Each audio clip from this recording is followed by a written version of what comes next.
Magandang sukang hapon po sa inyong lahat. Sino nagmamahal sa mga Duterte? Hindi ko po marinig yan. Sino nagmamahal sa mga Duterte? Sigaw nyo pa yan.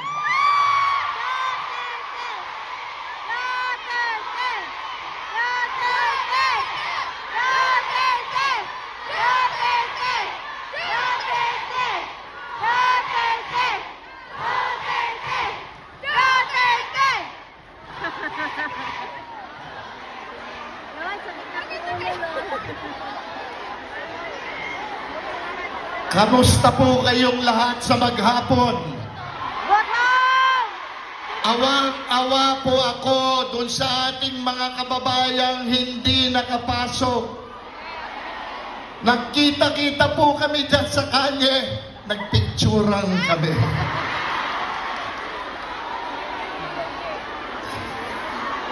Sabi po nila, hindi bali daw na hindi sila nakapasok. Ang importante, marami sa inyo ang nakapasok ngayon dito.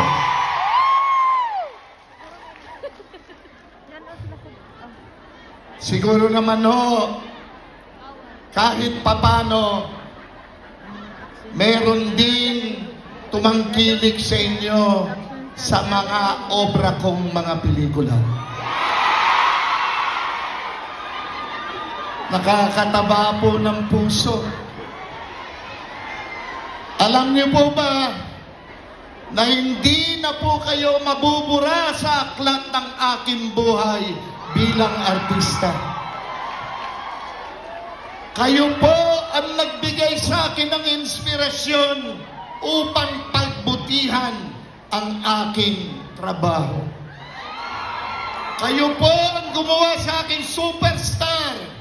Kayo po ang gumawa sa akin box office king. Pinagbutihan ko po. Kayo po ang nagpanalo sa akin ng 27 beses na best actor. Yan po, hindi ko na makakalimutan. At ngayon dito sa Hong Kong, pagkakataon ko na to, maraming salamat po sa inyong lahat.